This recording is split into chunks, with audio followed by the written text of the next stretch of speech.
So YouTube, we are in the middle of building the Arcade1up NBA Jam Deluxe Arcade Cabinet. I'm going to say this about this Arcade1up. Obviously, if you guys don't know, Arcade1up has sold their company off, or they probably would have gone bankrupt, but they sold their company off to something games or something that's going to take it over. So they are going to continue to warranty everybody's products, and they say they're going to come out with new products and better quality and all that good stuff. With that being said, guys, I will give Arcade1up credit on one thing. Their customer service is terrible, and that's why I sold off all the cabinets I used to have back 5 years ago when I got into these and they started them. Their pricing got out of control. They used to sell for some of the cheaper cabinets $199, and some of the premium cabinets $299 to $399. And then they progressively got up to some of the cabinets going for $699, $700. Just gotten insane. And the problem with is the quality, or you didn't get more for the money. Like the Shaq Edition NBA Jam, it was a little bit bigger and whatnot, but the price was crazy. Now you could have got them on a great sale and stuff like that, or when a lot of times the Arcade1up cabinets got price reduced at Walmarts and stuff. $99 you could have got them. So if you'd have picked them up at those kind of prices back in the day when that was going on, it was great. Arcade1up ended up dying because their customer service sucked, their prices got outrageous, and they didn't come out with enough new cabinets or reinventing the wheel. They just kept rehashing the same cabinets or different versions over and over. And once somebody buys one, they don't want to buy 5 more versions of it. So definitely didn't have a good business plan when it came to that. With that being said, the one good thing I want to give Arcade1up is their cabinets do look really good. People, for some reason, have complained about this deluxe cabinet because it's small and you don't get as much for the money and all that, but I gotta disagree with them on that. The small form factor, I think, for a lot of people is a positive thing. A lot of us, I've had the four-player machines, and back when I had a bigger house, you know, that it was fine and it's cool, but after a while, it's like you run out of space. And most grown adults that buy these, they don't have 4 people coming over to play, and you know what I mean? So a nice 2-player one is perfect, especially when generally you're going to be playing by yourself anyways.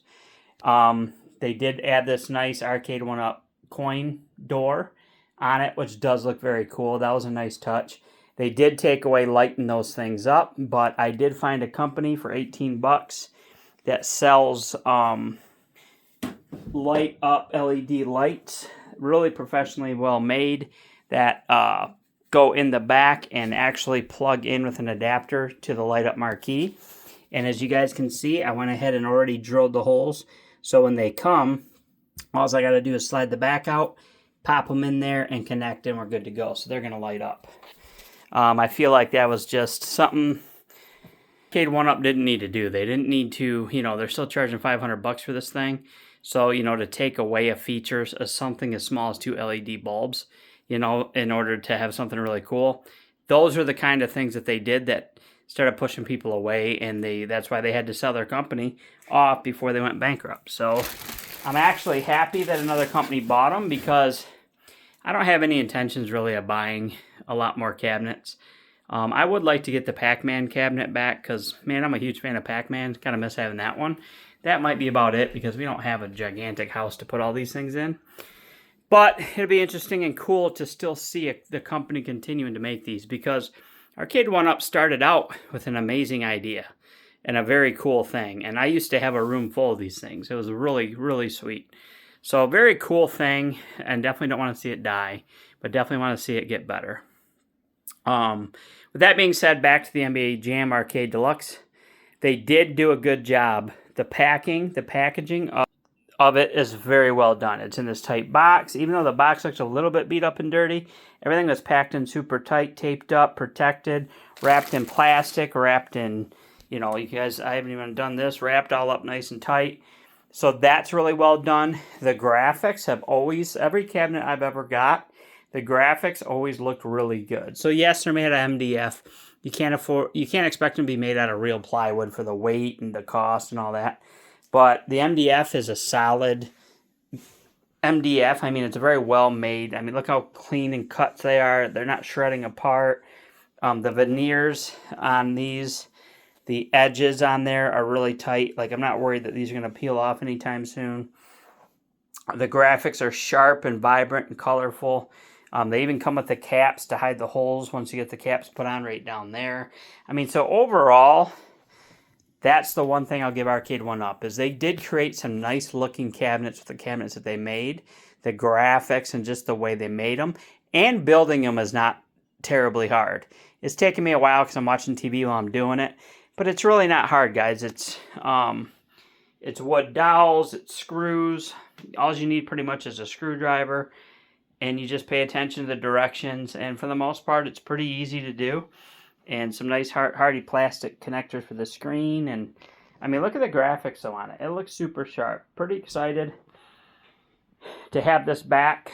And I am excited to have the smaller form factor because I feel like I can put this somewhere. Either if it doesn't go in my room, I've got a spot downstairs I think I'm going to put it. That's going to look super nice. So with that being said, guys, I'm very pleased with it so far. It's 1 in the morning past, but I took a long-ass nap today because I was super tired. So I'm feeling pretty good. And you know what? I don't work tomorrow. I may not be working for a couple of more weeks. You know, worst case scenario, if I start back on Monday. It's 1:38 actually now in the morning. So, I mean, honestly, guys, if I stay up till 5, 6 o'clock in the morning until I crash, get a few hours of sleep, and then enjoy the day. It's supposed to be a beautiful day tomorrow, the next few days. So I'd like to get outside and enjoy the weather, do a little bit of more outdoor stuff I need to get done, but definitely want to get this house buttoned up. But anyways, guys, also be looking for a video eventually, relatively soon. I bought some cherry stain, which is pretty much what this is. I'm going to sand down this antique table, and I'm going to refinish this table, make it look super nice, put a clear coat on it, and then gonna eventually, when I get back to work, I'm gonna have a nice oval piece of glass cut for the top. That was supposed to be a table that I was supposed to refinish and sell, but it looks so nice in here, guys, and it's pretty sweet having it. Obviously, once I get it finished, I won't be putting crap all over it, but really cool little table. It fits our house real nice, so we decided to keep it. Those probably aren't going to be staying, but anyways, guys, Arcade1up Nba Jam Deluxe. I'll give my first impressions review on it tomorrow.